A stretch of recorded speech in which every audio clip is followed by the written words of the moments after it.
आज हम कोशिका के 50 और सवाल देखेंगे जो सेकंड ग्रेड और लैब असिस्टेंट के लिए बहुत ज़्यादा इम्पोर्टेंट है। तो पहला सवाल देखते हैं आज का। 51वां सवाल है, कोशिका विभाजन के दौरान विषुवतीय तल पर एकत्रित होकर फ्यूज होने वाली पुट्टिकाएं प्रारंभिक कोशिका प्लेट बनाती हैं। सेल प्लेट जो है वो किससे बनती थी? गोल्जी बॉडी से बनती थी। सेल प्लेट जो है, कोशिका प्लेट जो है वो गोल्जी बॉडी में बनती हैं। सेल प्लेट का निर्माण गोल्जी बॉडी के द्वारा होता है। नेक्स्ट अगला क्वेश्चन है, डेनियल और डॉब्सन ने कोशिका झिल्ली का सिद्धांत दिया था, प्रोटीन और लिपिड से बनी होती है। एक और सिद्धांत दिया गया था कोशिका झिल्ली से रिलेटेड, वो था सिंगर और निकोलसन का मॉडल। उन्होंने भी कोशिका झिल्ली का सिद्धांत दिया था। उन्होंने कहा था कि जो लिपिड का जो समुद्र है, उस लिपिड के समुद्र के अंदर प्रोटीन की जो हिमखंड है वो क्या हो रहे हैं, उसके अंदर उपस्थित हैं, जिसमें हिमखंड जो है वो स्थिर रहते हैं, लेकिन जो ये लिपिड का जो समुद्र है वो उसका पानी तैरता रहता है, यानी फ्लिप फ्लॉप गति करता रहता है। ये मॉडल था सिंगर और निकोलसन का। डॉब्सन और डैनियल ने भी कोशिका झिल्ली से संबंधित मॉडल दिया था, प्रोटीन और लिपिड का। उस मॉडल को, डैनियल और डॉब्सन के मॉडल को सैंडविच मॉडल के नाम से भी जाना जाता है। तो कोशिका झिल्ली से संबंधित सैंडविच मॉडल जो है वो डैनियल और डॉब्सन ने दिया था, जिसमें दो प्रोटीन की घनी परतों के बीच में एक हल्की द्विआण्विक लिपिड की परत पाई जाती है। यानी ये दो प्रोटीन की परतें हैं और इनके बीच में लिपिड की जो है वो परतें पाई जाती हैं। तो ये जो लिपिड की परतें हैं वो बीच में सैंडविच के समान दिखाई देती हैं। क्लोरोप्लास्ट प्रकाश श्वसन से संबंधित है, बिल्कुल सही है। वायवीय श्वसन से संबंधित है। तो ये प्रकाश श्वसन से संबंधित है। प्रकाश श्वसन से संबंधित 3 और अंग थे, जिसमें माइटोकॉन्ड्रिया, हरित लवक और पेरोक्सिसोम आते थे।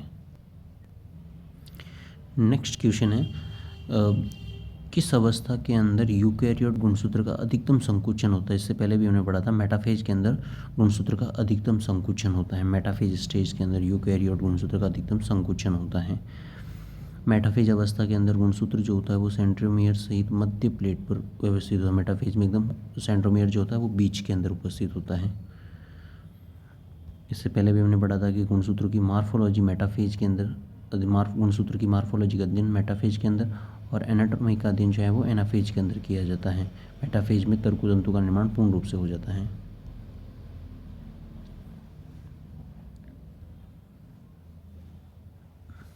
झिल्लीदार अंग नहीं है जिसके ऊपर झिल्ली नहीं पाई जाती। राइबोसोम और तारक केंद्र, ये 2 कोशिकांग होते हैं जिनके ऊपर झिल्ली नहीं पाई जाती हैं। माइटोकॉन्ड्रिया, केंद्रक और हरित लवक के ऊपर दोहरी झिल्ली पाई जाती हैं और बाकी सारे कोशिकांगों के ऊपर एकल झिल्ली पाई जाती हैं। अधिकतम स्पाइरालाइजेशन, अधिकतम संकुचन जो है वो मेटाफेज अवस्था के अंदर होता है। कोशिका में गुणसूत्र का अधिकतम स्पाइरालाइजेशन का मतलब संकुचन, अधिकतम संकुचन जो है वो मेटाफेज के अंदर होता है।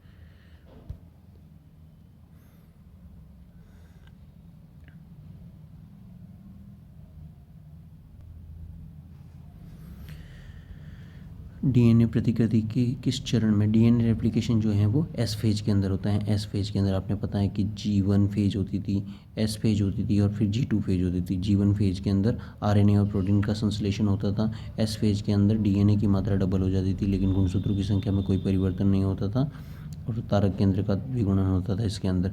और G2 फेज के अंदर क्या होता था? माइटोकॉन्ड्रिया और हरित लवक का द्विगुणन होता था। तो ये कुछ अवस्थाएं थी। तो डीएनए रेप्लिकेशन जो है वो एस फेज के अंदर होता है। हरित लवक के अंदर दोहरा डबल स्टैंडर्ड वर्ताकार डीएनए पाया जाता है। तो 3 कोशिकांग होते हैं जिनके अंदर डीएनए पाया जाता है। एक तो हरित लवक होता है, एक माइटोकॉन्ड्रिया होता है और एक केंद्रक होता है। इन तीनों के अंदर क्या पाया जाता है? डबल स्टैंडर्ड वृत्ताकार डीएनए पाया जाता है। द्विसंयोजनी बाईवैलेंट का जो निर्माण है वो जाइगोटिन के अंदर होता है। जाइगोटिन अवस्था के अंदर बाईवैलेंट का निर्माण होता है और बाईवैलेंट का निर्माण होता है और पैकेटिन के अंदर वो बाईवैलेंट जो है वो टेट्रावैलेंट के अंदर बदल जाता है। बाईवैलेंट जो है वो टेट्रावैलेंट के अंदर बदल जाता है पैकेटिन स्टेज में, और पैकेटिन के अंदर जीन विनिमय होता है। तो इस जाइगोटिन स्टेज के अंदर क्या होता है? सिनेप्टोनिमल कॉम्प्लेक्स का निर्माण होता है और बाईवैलेंट बनते हैं। सिनेप्टोनिमल कॉम्प्लेक्स और बाईवैलेंट बनते हैं इसके अंदर।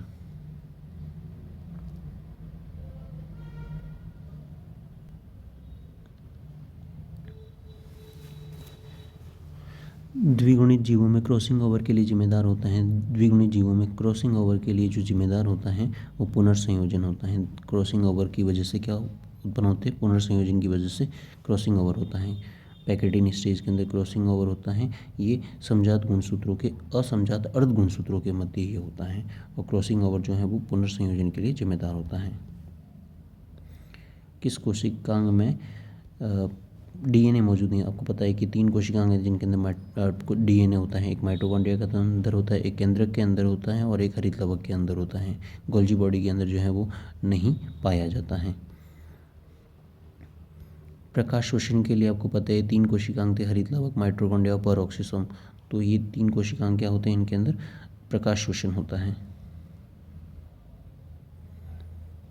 कोशिका सिद्धांत के अपवाद आपको पता है वायरस है, वायराइड और प्रियॉन्स है। वायराइड और प्रियॉन्स जो होते हैं, वायराइड और प्रियॉन्स जो होते हैं वो कोशिका सिद्धांत के अपवाद होते हैं। किसमें डीएनए मौजूद नहीं? माइटोकॉन्ड्रिया के अंदर होता है, आपको पता है। हरित लवक के अंदर भी होता है, केंद्रक के अंदर भी होता है। तो लाइसोसोम और राजधानी के अंदर नहीं होता है। निम्न में से कौन सा कोशिकांग यूकैरियोट कोशिका में ग्लाइकोप्रोटीन और ग्लाइकोलिपिड का निर्माण आपको पता है गोल्जी बॉडीज के अंदर होता था। ग्लाइकोप्रोटीन और ग्लाइकोलिपिड गोल्जी बॉडी जो है वो क्या करता है? प्रोटीन के रूपांतरण का कार्य करता था। प्रोटीन के रूपांतरण का कार्य। तो गोल्जी बॉडी के कुछ कार्य इस तरह बने। इसका मुख्य कार्य था लाइसोसोम का निर्माण जो है वो गोल्जी बॉडी के अंदर होता था। ये शुक्राणु के अग्रभाग का निर्माण, एक्रोसोम का निर्माण करता था लाइसोसोम। ग्लाइकोप्रोटीन और ग्लाइकोलिपिड के निर्माण का प्रमुख स्थल होता है और इसी गोल्जी बॉडी के द्वारा मिडिल लेमिला के अंदर जो है वो रासायनिक पदार्थ मुक्त किए जाते हैं। मिडिल लेमिला के अंदर या मध्य पटलिका के अंदर जो रासायनिक पदार्थ है वो किसके द्वारा? फ्रेगमोप्लास्ट के अंदर मुक्त किए जाते हैं, गोल्जी बॉडी के द्वारा। परऑक्सीसोम में पाए जाने वाला एंजाइम जो है वो कौन सा है? Catalase enzyme. परऑक्सीसोम के अंदर 2 प्रकार के एंजाइम होते थे, एक ऑक्सीडेज और एक कैटालेज। 2 प्रकार के एंजाइम होते हैं, ऑक्सीडेज और कैटालेज। ऑक्सीडेज जो है वो क्या करता था? परऑक्साइड को उत्पन्न करता था। तो परऑक्साइड को उत्पादित करने वाला एंजाइम है ऑक्सीडेज और जो परऑक्साइड को नष्ट करता था उसको बोलते थे कैटालेज एंजाइम। माइटोकॉन्ड्रिया के अंदर इलेक्ट्रॉन अभिगमन तंत्र जो ईटीएस होता है माइटोकॉन्ड्रिया के अंदर, वो माइटोकॉन्ड्रिया की आंतरिक झिल्ली के अंदर होता है। कहाँ होता है? आंतरिक झिल्ली के अंदर। तो माइटोकॉन्ड्रिया एक दोहरी झिल्ली से घिरा हुआ एक कोशिकांग होता है जिसके अंदर 70S टाइप का राइबोसोम होता है और खुद का डीएनए और आरएनए होता है। ये बाहरी झिल्ली के अंदर होती है। और आंतरिक झिल्ली के अंदर क्या होता है? अंगुलीनुमा प्रवर्ध पाए जाते हैं जिन्हें क्या कहा जाता है? क्रिस्टी। माइटोकॉन्ड्रिया की आंतरिक झिल्ली में अंगुलीनुमा प्रवर्धों को क्या कहा जाता है? क्रिस्टी कहा जाता है। क्रिस्टी की सतह पर F1 कण या ऑक्सीसोम कण पाए जाते हैं जहाँ पे क्या होते हैं? ईटीएस पाया जाता है। गुणसूत्र के 4 विविध प्रकार के समान माप के गुणसूत्रों में आपको पता है मेटासेंट्रिक होता है, फिर सब मेटासेंट्रिक होता है, फिर एक्रोसेंट्रिक और फिर टीलोसेंट्रिक अवस्था होती है। सबसे अधिक बहुरूपी अंग जो होता था वो कौन सा होता था? लाइसोसोम। जिस 3 प्रकार का था, प्राथमिक लाइसोसोम, द्वितीयक लाइसोसोम और तृतीयक लाइसोसोम, यानी बहुरूपी अंग होता था लाइसोसोम। लाइसोसोम की जो नॉर्मल पीएच होती थी वो कितनी होती थी? 4 से 5। इसके अंदर हाइड्रोलाइटिक एंजाइम लाइसोसोम के अंदर पाए जाते थे। कोशिका के अंदर एल्यूरोप्लास्ट संचित करता है। एल्यूरो नाम का एक प्रोटीन होता है, तो वो प्रोटीन संचित करता है। क्या करता है? प्रोटीन संचित करता है। हमारी कोशिका के अंदर 2 प्रकार के लवक पाए जाते हैं, एक होते हैं वर्णी लवक और दूसरे होते हैं अवर्णी लवक। वर्णी लवक जो होते हैं वो तो क्या करते हैं? रंग या मतलब हरित लवक वगैरह जो होता है वो वर्णी लवक है। अवर्णी लवक जो होते हैं वो भोजन संचय का काम करते हैं। क्या काम करते हैं? भोजन संचय का काम करते हैं। जैसे कि एमाइलोप्लास्ट जो है वो स्टार्च का संचय करते हैं। स्टार्च का संचय करता है एमाइलोप्लास्ट। इलियोप्लास्ट जो है वो वसा का संचय करता है। किसका संचय करता है? वसा का। और एल्यूरोप्लास्ट जो है वो प्रोटीन का संचय करता है। एल्यूरोप्लास्ट जो है वो प्रोटीन का संचय करता है। साइटोपंजर। कोशिका जो कंकाल है वो माइक्रोट्यूब्यूल्स और माइक्रोफिलामेंट से बना हुआ होता है। कोशिका कंकाल जो है वो माइक्रोट्यूब्यूल्स और माइक्रोफिलामेंट, सूक्ष्म तंतु और सूक्ष्म नलिकाओं से बना होता है। इस बार रीट के अंदर ये सवाल आया था, सूक्ष्म तंतु का जो आकार है और सूक्ष्म नलिका का जो आकार है वो इनके आकार का क्रम पूछा गया था। सूक्ष्म तंतु जो है उसमें एक्टिन प्रोटीन होती है। कौन सी प्रोटीन होती है? Actin protein. और सूक्ष्म नलिका के अंदर ट्यूबुलिन प्रोटीन होती है। कौन सी प्रोटीन होती है? Tubulin protein. जीन विनिमय की जो आवृत्ति है वो दो जीनों के बीच की दूरी पर निर्भर करती हैं। क्रॉसिंग ओवर जो होता है जीन विनिमय, वो निर्भर करता है दो जीनों के बीच की दूरी के ऊपर निर्भर करता है। एक न्यूक्लियोटाइड के अंदर किस रासायनिक न्यूक्लियोटाइड जो होता है वो नाइट्रोजनी सार फॉस्फेट समूह और पेंटोज शुगर से मिलकर बना होता है। तो नाइट्रोजनी सार और पेंटोज शुगर मिलते हैं तब न्यूक्लियोसाइड बनता है। क्या बनता है? न्यूक्लियोसाइड। नाइट्रोजनी सार और पेंटोज शुगर मिलकर न्यूक्लियोसाइड बनाते हैं। और न्यूक्लियोसाइड के साथ जब आप क्या जोड़ देते हैं? फॉस्फेट समूह जोड़ देते हैं तो वो न्यूक्लियोटाइड बनता है। और दो न्यूक्लियोटाइडों के बीच में फास्फोडाइएस्टर बंध पाया जाता है। दो न्यूक्लियोटाइडों के बीच में कौन सा बंध होता है? फास्फोडाइएस्टर बंध होता है। तो न्यूक्लियोसाइड कैसे बनेगा? न्यूक्लियोसाइड जो है वो नाइट्रोजनी सार और पेंटोज शुगर से बनेगा। नाइट्रोजनी सार और पेंटोज शुगर मिलेगी तो न्यूक्लियोसाइड बनेगा। और इन दोनों के साथ में एक और फॉस्फेट समूह जोड़ देंगे तो वो न्यूक्लियोटाइड बन जाएगा। और दो न्यूक्लियोटाइडों को जोड़ने के लिए क्या होता है? फास्फोडाइएस्टर बंध उपस्थित होता है इन दोनों के बीच में। डीएनए की खोज जो है वो फ्रेडरिक मिचर ने की थी। डीएनए की खोज किसने की? फ्रेडरिक मिचर ने। डीएनए का जो मॉडल दिया था वो किसने दिया था? वाटसन और क्रिक ने दिया था। प्रतिलेखन ट्रांसक्रिप्शन का अंतिम उत्पाद आरएनए है। ट्रांसक्रिप्शन में क्या होता है? डीएनए से क्या बनता है? आरएनए बनता है। डीएनए से आरएनए बनता है, इसको बोलते हैं ट्रांसक्रिप्शन। और फिर कभी कभी क्या होता है? आरएनए से डीएनए बनता है, इसको बोलते हैं रिवर्स ट्रांसक्रिप्शन। और डीएनए से आरएनए से प्रोटीन बनता है। आरएनए से क्या बनता है? प्रोटीन बनता है। जो प्रोटीन का बनना है वो कहलाता है अनुवादन। ट्रांसलेशन का कहलाता है, अनुवादन कहलाता है। तो ट्रांसक्रिप्शन में डीएनए से क्या बनता है? आरएनए बनता है। और ये केंद्रक के अंदर संपन्न है। ये प्रोसेस कहाँ होती है? केंद्रक के अंदर संपन्न होती है। जीन का वैकल्पिक रूप जीन को हम एलील या युग्म विकल्पी भी कहते हैं। एलील या युग्म विकल्पी। अनुवांशिकी जो शब्द है वो किसने दिया था? बेटसन ने। अनुवांशिकी का जो जनक है वो किसको कहा जाता है? मेंडल को कहा जाता है। अनुवांशिकी का जनक मेंडल को अनुवांशिकी शब्द किसने दिया था? बेटसन ने। जीन शब्द जो है वो किसने दिया था? जॉनसन ने। जीन शब्द जॉनसन ने दिया था। जीन की जो संरचनात्मक इकाई है उसको सिस्टॉन कहा जाता है। जीन की संरचनात्मक इकाई को क्या कहा जाता है? सिस्टॉन कहा जाता है। एडेनिन और ग्वानिन जो है वो कौन है? तो आपको पता है नाइट्रोजनी क्षार होते हैं। क्या होते हैं? नाइट्रोजनी क्षार होते हैं। वो नाइट्रोजनी क्षार दो प्रकार के होते हैं। एक होते हैं प्यूरिन और दूसरे होते हैं पायरीमेडिन।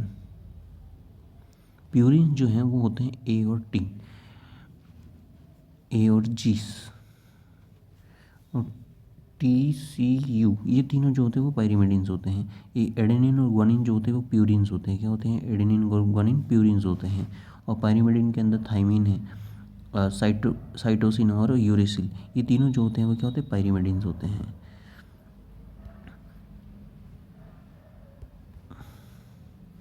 तो यहाँ पे जो एडेनिन और ग्वानिन है वो क्या होते हैं? प्यूरिन्स होते हैं। क्या होते हैं? प्यूरिन्स होते हैं। प्यूरिन्स।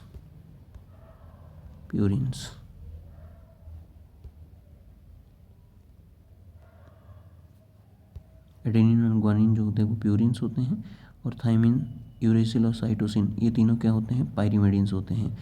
यूरेसिल पाया जाता है थाइमिन की जगह पर। आरएनए के अंदर थाइमिन की जगह पे क्या होता है? यूरेसिल होता है। आपको बता दूं कि एडेनिन और थाइमिन जो है वो आपस में डबल बॉन्ड से जुड़ते हैं। और ग्वानिन और साइटोसिन जो है वो आपस में ट्रिपल बॉन्ड से जुड़ते हैं। लेकिन आरएनए के अंदर जो है वो थाइमिन की जगह पे यूरेसिल पाया जाता है। डीएनए में क्या पाया जाता है? डीएनए के अंदर पाया जाता है थाइमिन। और आरएनए में थाइमिन की जगह पे क्या पाया जाता है? यूरेसिल पाया जाता है।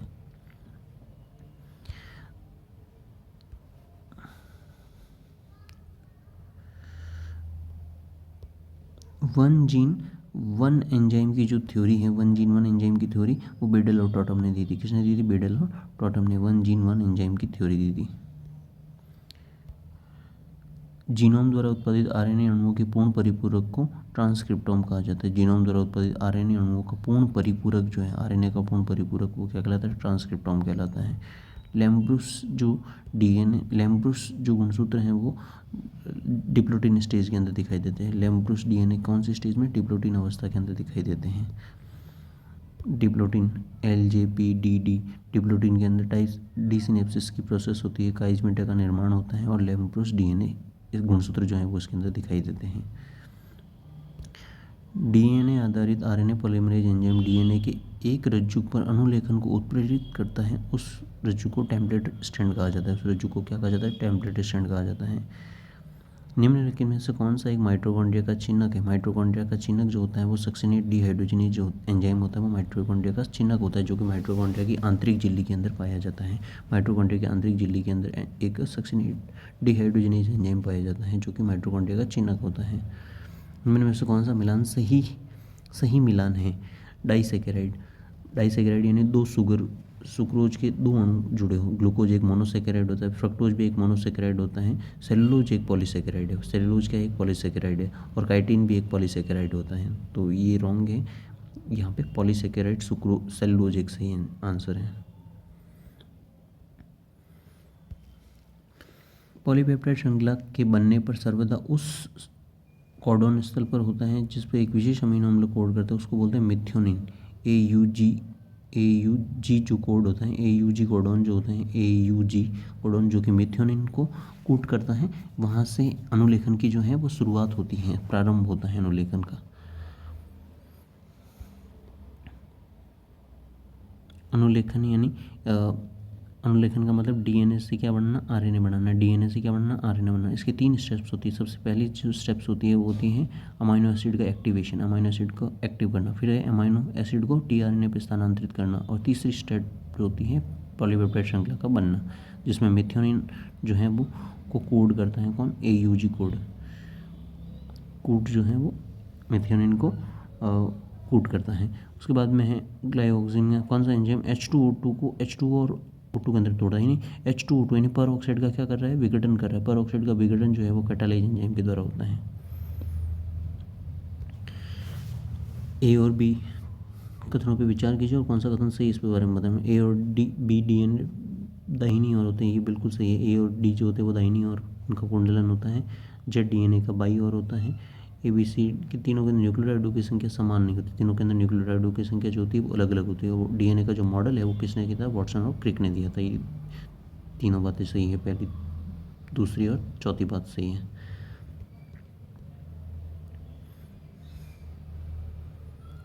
डीएनए के 3 प्रकार होते हैं, A डीएनए, B डीएनए और Z डीएनए। जो वाटसन और क्रिक ने जो मॉडल दिया था वो B डीएनए का दिया था। कौन सा डीएनए का? B डीएनए का मॉडल दिया था। A डीएनए जो होता है उसके अंदर 11 क्षार युग्म होते हैं। कितने? 11 क्षार युग्म होते हैं। कितने? 11 क्षार युग्म, और दाहिनी और इसका कुंडलन होता है। इसका भी कुंडलन दाहिनी ओर ही होता है। इसका कुंडलन भी किधर होता है? दाहिनी ओर होता है। B वाले का दाहिनी ओर कुंडलन होता है, लेकिन इसके अंदर 10 क्षार युग्म पाए जाते हैं। और Z डीएनए का कुंडलन लेफ्ट साइड में होता है, बाईं ओर होता है, और इसमें 12 जो है वो क्या पाए जाते हैं? क्षार युग्म पाए जाते हैं। लाइसोसोम की आंतरिक pH जो है वो 4 से 5 होती है, अपने को पता है। अब बीटा ऑक्सीकरण जो है वो पेरोक्सिसोम और ग्लाइऑक्सिन के अंदर बीटा ऑक्सीकरण होता है पादप कोशिकाओं के अंदर। अब पेरोक्सिसोम जो है वो पेरोक्सिसोम में पेरोक्साइड का जो है वो निर्माण होता है, और विघटन करने वाले एंजाइम्स उसमें कैटालेज और ऑक्सीडेज एंजाइम पाए जाते हैं। और ग्लाइऑक्सिन जो है वो वसा का कार्बोहाइड्रेट में परिवर्तन करता है। ग्लाइऑक्सिन क्या करता है? वसा को कार्बोहाइड्रेट में बदलने का कार्य करता है। क्रुद्री अंतर्द्रव्यी जालिका में सबसे ज़्यादा मात्रा में सिस्टर्नी घटक पाया जाता है। H2O2 का विघटन H2O2 नहीं, पर ऑक्साइड का विघटन कैटालेज के द्वारा, और पर ऑक्साइड का उत्पादन जो है वो ऑक्सीडेज एंजाइम के द्वारा होता है। सक्सिनेट डिहाइड्रोजनेज जो है वो क्या होता है? माइटोकॉन्ड्रिया का चिह्नक होता है। माइटोकॉन्ड्रिया का क्या होता है? चिह्नक होता है। अंतरावस्था के अंदर सबसे लंबी स्टेज जो होती थी वो कौन सी होती थी? जीवन फेज। सबसे लंबी और सबसे भिन्नात्मक अवस्था कौन सी होती थी? जीवन फेज, जिसके अंदर आरएनए और प्रोटीन का संश्लेषण होता था। आरएनए और प्रोटीन का संश्लेषण होता था। जीवन फेज जो होती है जिसके अंदर आरएनए का संश्लेषण होता है, जीवन फेज क्या होती है, आरएनए का संश्लेषण होता है। डीएनए की क्रियात्मक इकाई सिस्ट्रॉन कहलाती हैं। सिस्ट्रॉन जीन या डीएनए की जो क्रियात्मक इकाई होती है उसको क्या बोलते हैं, सिस्ट्रॉन बोलते हैं। जो सिस्ट्रॉन है, डीएनए या जीन की क्रियात्मक इकाई को सिस्ट्रॉन कहा जाता है। रिकॉम्बिनेशन की इकाई रेकॉन कहलाती है, म्यूटेशन की इकाई म्यूटॉन कहलाती है, रेप्लिकेशन की इकाई रेप्लिकॉन कहलाती है और कॉम्प्लीमेंटेशन की इकाई जो है वो कॉम्प्लान कहलाती है। जीन जो होते हैं वो क्या होते हैं, पॉलीन्यूक्लियोटाइड होते हैं। पॉलीन्यूक्लियोटाइड क्या होते हैं, जीन। दो न्यूक्लियोटाइडों के बीच में फास्फोडाइएस्टर बन पाया जाता है और पॉलीन्यूक्लियोटाइड से क्या बनता है, जीन बनता है। कॉर्नबर्ग एंजाइम के नाम से किसको जाना जाता है, डीएनए पॉलीमरेज फर्स्ट को कॉर्नबर्ग एंजाइम के नाम से जाना जाता है। इनमें से कौन सा कथन सत्य है। क्रोमोसोम जो है वो सेफ्रेनिन द्वारा अभिरंजित होता है, ये गलत बात है। क्रोमोसोम का जो अभिरंजन है वो एसिटोकार्मिन के द्वारा किया जाता है। क्रोमेटिन पदार्थ में अधिकतम संघनित अवस्था में होते हैं। क्रोमेटिन पदार्थ अत्यधिक संघनित अवस्था में होते हैं, उस अवस्था को यूक्रोमेटिन नहीं कहते, हेट्रोक्रोमेटिन बोलते हैं, उसको बोलते हैं हेट्रोक्रोमेटिन। तो ये बात भी गलत है। यूकैरियोटिक गुणसूत्र की मूलभूत इकाई न्यूक्लियोसोम में, मूलभूत संरचना न्यूक्लियोसोम में, बिल्कुल सही बात है ये। और अंतर्वेशी भाग सैटेलाइट कहलाता है, सैटेलाइट नहीं कहलाता, काइनेट। तो क्रोमोसोम का जो अभिरंजन है वो एसिटोकार्मिन के द्वारा किया जाता है, जिसमें अत्यधिक संघनित होते हैं गुणसूत्र। क्रोमेटिड पदार्थ अत्यधिक संघनित अवस्था में उसको हेट्रोक्रोमेटिन, और जिसमें ढीले होते हैं, कम संघनित होते हैं, उसको यूक्रोमेटिन बोलते हैं। कम संघनित होते हैं उनको यूक्रोमेटिन बोलते हैं। और गुणसूत्र का अंतिम भाग जो है वो काइनेटोफोर कहलाता है। क्या कहलाता है, काइनेटोफोर। और यूकैरियोटिक गुणसूत्र की मूलभूत संरचनात्मक इकाई न्यूक्लियोसोम्स होती हैं। 6 न्यूक्लियोसोम आपस में मिलते हैं, 6 न्यूक्लियोसोम जो है वो आपस में मिल जाते हैं तो उसे हम लोग सोलेनॉइड बोलते हैं। 6 न्यूक्लियोसोम जब आपस में जुड़ जाते हैं तो उसे क्या कहा जाता है, सोलेनॉइड कहा जाता है। निम्नलिखित में से कौन सा एंजाइम माइटोकॉन्ड्रिया का अंतिम झिल्ली में पाया जाता है, सक्सेनिक डिहाइड्रोजनेज जो माइटोकॉन्ड्रिया का चिन्हक होता था। इनमें से कौन सा युग्म सही नहीं है। तरल मौजिक मॉडल सिंगर और निकोलसन ने दिया था। अर्धपारगीय में झिल्ली के द्वारा जल का संचलन परासरण कहलाता है, बिल्कुल सही बात है। और पादप कोशिका में जीवद्रव्य तंतु पाए जाते हैं, बिल्कुल सही बात है। पोटेशियम आयन जो है परिवहन है, पोटेशियम आयन परिवहन जो है वो निष्क्रिय परिवहन न होकर सक्रिय परिवहन होता है। देखिए ओमनी सेलुला ई सेलुला का सिद्धांत जो है वो रुडोल्फ विर्चो ने दिया था। एम स्लाइडेन और टी सुआन ने कोशिका सिद्धांत दिया था। लीवेनहॉक ने जीवित कोशिका की खोज की थी।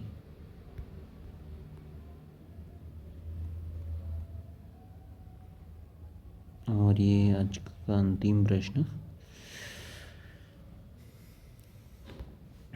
मिलान करना है जाइगोटिन के अंदर सूत्र युग्मन होता है। जाइगोटिन के अंदर क्या होता है, सुगम सूत्र युग्मन। पैकेटिन के अंदर जीन विनिमय होता है। डिप्लोटिन के अंदर काइस्मेटा का निर्माण होता है और डाइकाइनेसिस में काइस्मेटा का उपांत्य भवन होता है।